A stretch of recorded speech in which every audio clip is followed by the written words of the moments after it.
Et bonjour à tous et bienvenue sur Copo & Co pour cet épisode 5 de ma mini-série consacrée à la réalisation de ma pergola bioclimatique. Alors vous l'avez vu dans les épisodes précédents, le projet avance. Et pour rappel, donc on vient juste de raboter et de mettre à longueur les éléments. Maintenant, il faut penser aux assemblages. Alors je reprends quelques illustrations que j'avais utilisées pour le premier épisode pour vous rappeler que les poteaux sont reliés aux poutres maîtresses par des tenons et des mortaises. Étant totalement novice dans le domaine, j'ai regardé un petit peu ce que je trouvais sur internet en documentation et j'en ai déduit que ce qui était généralement pratiqué, c'était des mortaises et des tenons du coup qui faisaient 3 cm de large, 7 cm de profondeur. Et donc moi je suis partie sur une hauteur de 16 cm. Je voulais un épaulement pour cacher l'assemblage. Donc forcément j'ai adapté la mortaise en fonction du tenon. L'idée c'est toujours de faire une mortaise un petit peu plus large pour que ça rentre plus facilement. Mais dans mon cas je préférais éviter de faire trop large pour être sûr que ça rentre sans trop flotter dedans. Donc première étape, maintenant que mes bois sont à longueur et que les surfaces sont propres, ça a été de reporter mes repères pour les marquages sur le haut de mes poteaux. Alors vous le voyez sur une des arêtes, j'ai positionné un scotch. En fait c'est pour me rendre compte de l'orientation des poteaux, le scotch correspond à l'arête qui est entre les deux tenons. J'ai choisi en fonction de raisons notamment esthétiques pour que vers l'extérieur ça soit la partie la plus sympa qui soit possible, et surtout j'ai regardé l'état de surface pour éviter de faire des mortaises là où déjà ça risquait d'être un petit peu plus fragile ou difficile à cause des fissures. Donc cette arête là me sert de référence pour mes marques, pour mes calculs, et du coup je me sers de ce bord là, de cette arête là pour positionner mes mortaises. Alors l'idée, et là encore j'ai trouvé l'astuce sur internet qui est souvent pratiquée quand on n'a pas d'équipement spécifique, et bien c'est de se faire une ligne en plein milieu de la mortaise pour tracer le centre de cette mortaise, et donc pour percer ensuite avec une mèche des trous consécutifs du même diamètre que la largeur de la mortaise, et après il n'y a plus qu'à dégager avec un ciseau à bois. Ça c'est la théorie. Donc moi j'ai acheté une mèche de 30 mm de large. Alors pour plus de facilité, j'ai percé les deux extrémités de ma mortaise en ne me mettant pas trop près du bord, enfin en tout cas en essayant de me mettre pas trop près du bord. Et puis pour gérer la profondeur, vous le voyez, j'ai installé un scotch à peu près à 7 cm de hauteur de ma mèche pour être sûr de ne pas percer de trop, parce que c'est vrai qu'on se fait vite embarquer avec ces mèches là, ça mange pas mal de bois.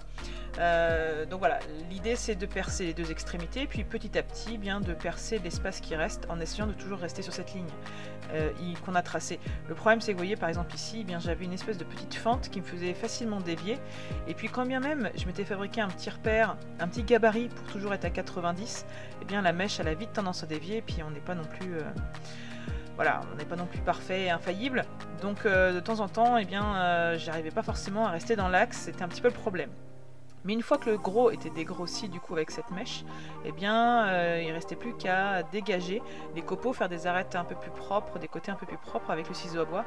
Et là encore, je me suis servi de ce petit gabarit que j'ai fixé pour avoir une surface à 90 de référence, et ça me permettait de bien vérifier que mon ciseau à bois il était dans le bon sens, il était bien perpendiculaire à ma pièce. Alors il y a des outils spéciaux, notamment des ébauchoirs. On peut prendre d'ailleurs un ébauchoir de la largeur de la mortaise que l'on travaille, c'est plus simple, sauf que je ne me voyais pas investir dans un outil à 30 € pour 8 mortaises. Vous me direz, c'est ce que j'ai fait pour ma mèche à bois. Et d'ailleurs c'était une erreur, car il faut qu'on parle de ce qui s'est passé ensuite. Donc vous voyez, là je dégage, voilà, c'est un processus qui est assez logique, assez répétitif, mais qui doit être fait avec précaution pour pas que la mortaise soit trop large, sinon en fait l'assemblage il nage, et c'est pas forcément ce qu'on recherche. Donc je vous disais, j'ai eu des soucis avec cette fameuse mèche que j'ai achetée pour 8 mortaises, pensant que ça me faciliterait la vie. En fait j'ai dû en faire 2 au grand maximum, parce que ma machine a lâché. Alors sur Instagram vous êtes nombreux à me suivre et vous m'aviez dit attention la machine, vous avez eu raison. En l'occurrence je pense que ma machine avait une petite défaillance, et du coup elle n'a pas résisté alors que c'était dans ses capacités en théorie. Donc il a fallu trouver une solution. Avant de vous parler de ma solution, je vous explique brièvement ce qu'on voit à l'écran, à savoir que j'ai utilisé mon équerre à combinaison. D'ailleurs, je vous mets le lien dans le descriptif sous la vidéo, vous êtes nombreux à m'en parler. Ça m'a permis de vérifier la profondeur, de vérifier que j'étais bien à au moins 7 cm de profond. Je me suis gardé une petite marge en petit bonus pour être sûr que ça ne gêne pas au moment de l'assemblage à blanc, en sachant que du coup quand il y avait du rab, je virais ça notamment au bedan, comme vous pouvez le voir. J'en ai pas parlé, mais c'est évident que si vous avez des travaux de ce genre là, un petit coup d'affûtage sur vos outils, ça ne gâche rien. Et puis donc à chaque fois que j'avais terminé ma mortaise, vous voyez, j'ai dégagé un petit peu les arêtes, j'ai cassé les angles, de manière à ce que mon tenon, il rentre plus facilement, qu'il ne se bute pas contre des morceaux de bois qui sortiraient, etc. Donc comme je vous le disais, ma machine a rendu l'âme. Donc il a fallu trouver une solution, parce que tout bedan ciseau du début à la fin, je ne me voyais pas le faire. Et j'ai retrouvé des outils anciens dans mon stock, des outils anciens en plus qui avaient le bon diamètre. Et là, il ne faut vraiment pas négliger ces outils-là, parce qu'ils ont permis de faire des maisons, des charpentes entières il y a quelques dizaines d'années. Et je dois avouer que j'étais bien contente de l'avoir, parce que c'est grâce à ces outils-là que j'ai pu m'en sortir et finir mes mortaises. Alors forcément, c'est un petit peu plus sportif, mais un nouveau manche en bois, parce que l'autre, il était vermoulu, il a cassé au premier coup que j'ai tourné. Donc un nouveau manche en bois, un petit coup de papier de verre, de lame, enfin de lime à l'extrémité, et puis ça a retrouvé son mordant. Vous voyez, je suis pas spécialiste de l'affûtage, hein, loin de là, mais j'ai quand même réussi à faire des trous.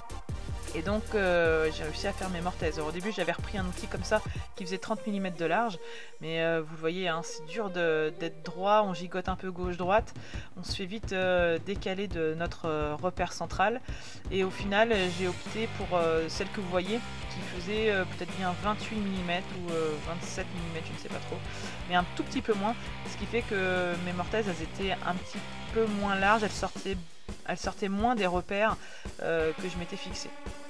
Et donc après, comme d'habitude, hein, vous voyez, les traces sont un petit peu moins régulières que tout à l'heure, mais toujours ciseaux à bois, bedan, et puis c'est parti pour nettoyer tout ça.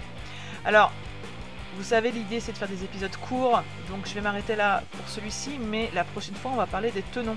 Et donc vous le voyez, il a fallu là aussi sortir les outils à main, mais pas que. Et ma foi, je trouve qu'ils sont plutôt réussis, donc je suis plutôt contente de moi.